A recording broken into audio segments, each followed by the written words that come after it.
Hi, and welcome to another Neuro Pride interview.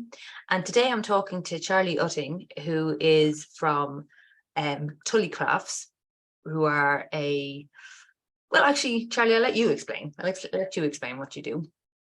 So Tully Crafts, amongst other things, is Ireland's first permanent LGBTQ plus shop, which we opened in November, but the business has been going a little bit longer than that. But generally speaking, we sell LGBTQ plus merchandise, that the majority of which we make ourselves. The only thing we don't make ourselves is the flags, but things like t-shirts and badges and hats and stuff we make ourselves in over 60 different LGBTQ plus flags now. Wow, that's fantastic. And where does the idea come from? Well, Tully Crafts started doing general stuff as not just Pride stuff, but a few Pride bits may have snuck their way in due to my own preference. And then we were actually, because we started doing stalls at either markets or events, we were actually at Neuro Pride in 2018. And I hung up my own Pride flags, which I'd got through the lovely Bi Ireland at the time. So I hung up my Bi flag and my Pan flag and my rainbow around the stall because we were at Pride. And my mum joked that day that if we just had €1 for every single person that asked if the flags were for sale, bearing in mind after 20 minutes, she put a sign up going, flags not for sale, with then underneath, this year, they will be next year, because it was 2018 and we didn't know any better. Those sweet summer days before we knew, yeah. So the thing, because my mum, Dee, she's also my long-suffering business partner in Tully Crafts as well. And sort of I'd been nudging us towards more and more Pride stuff the whole time, and I think that was the final nudge she needed. So we focused in a lot more on LGBTQ plus merchandise after that, and we found a supplier for the flags, which is because it's one of the few things we can't make ourselves, unfortunately. So, yeah, like, unless you get a screen printing thing, then there you go. You can get do workshops. It'd be fantastic. And you mentioned that you go around to stalls, and I happen to know that you do travel around a lot to the Pride. Yeah, so we've got our permanent shop in Sligo now, but we still have what we lovingly refer to as the Tully truck, which is a large Luton truck that we've had converted into a portable shop. And I'm waving my arms because we have a side hatch that opens once we park up. Yeah. And it's all got the nice display inside with all our merchandise.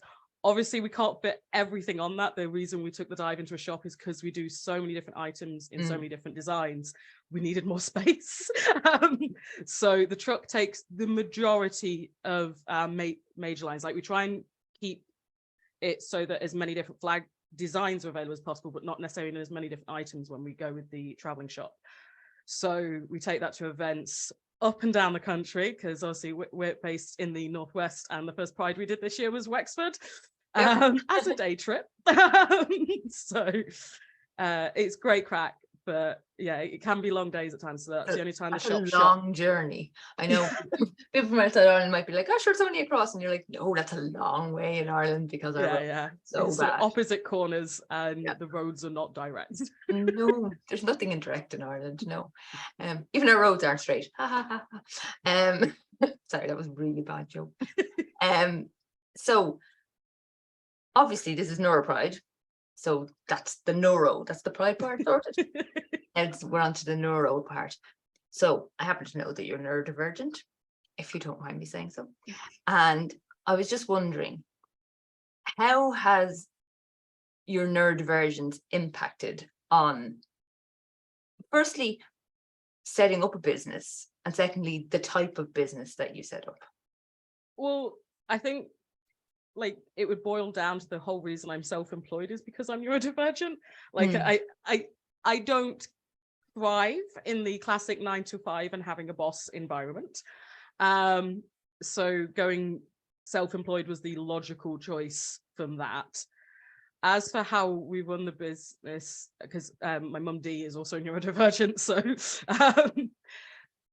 it definitely sometimes shows, like, it means we're more aware. I think anybody who has like more than one minority card, as I will jokingly refer to it as, you end up becoming even more aware of even ones that aren't yours. So you're conscious of that and try to include as much as possible and make it as accessible as possible. It also does mean that at this point, I say that we do over 60 different pride flag designs, and yes, I can recognize every single one of them, and the majority give you at least a brief definition of the meanings.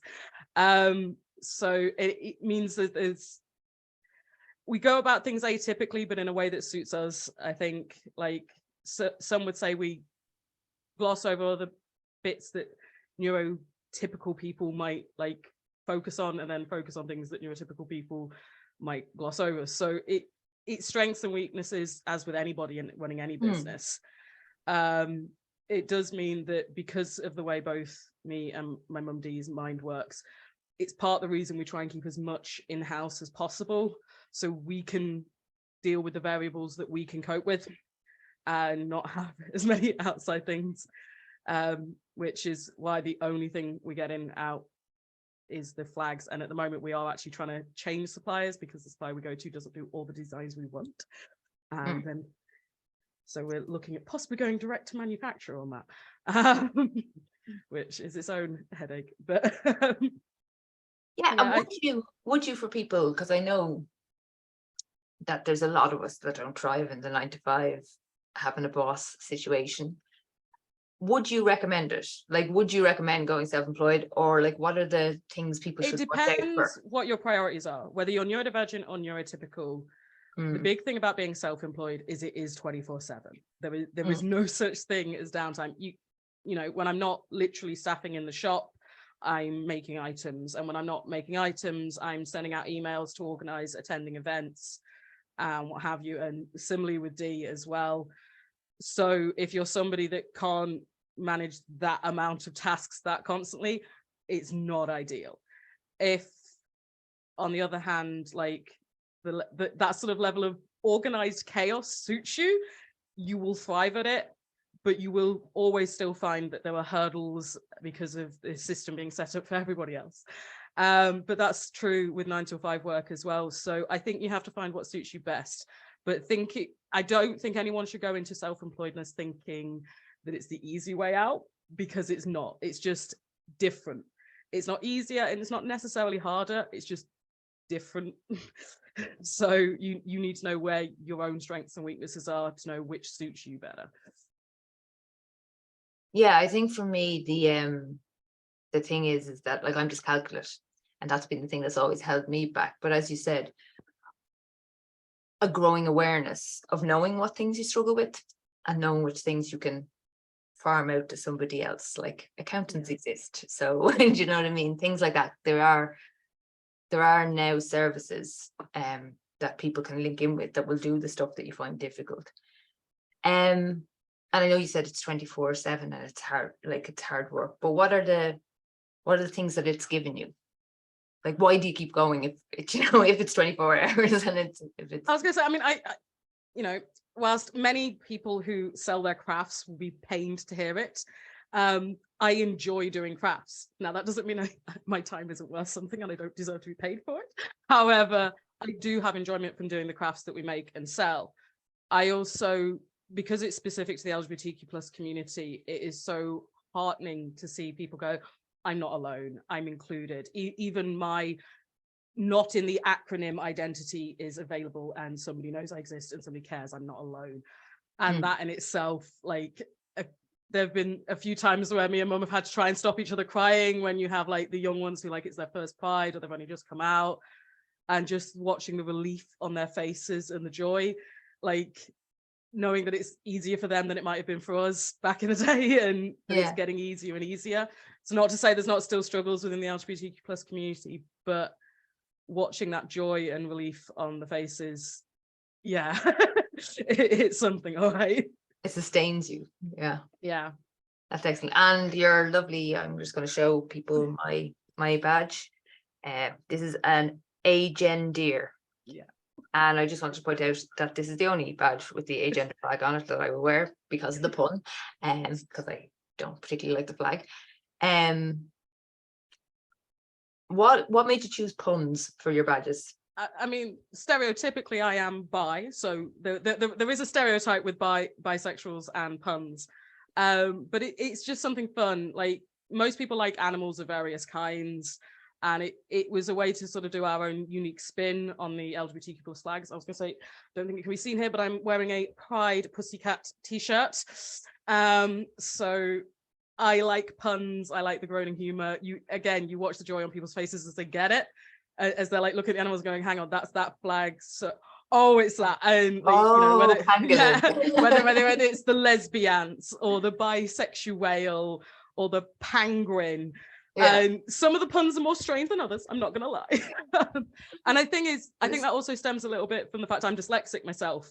So language has always been such a barrier for me that like playing with it and breaking those rules is fun for me. Like I think there is a strong cohort in the neurodivergent community who also like puns.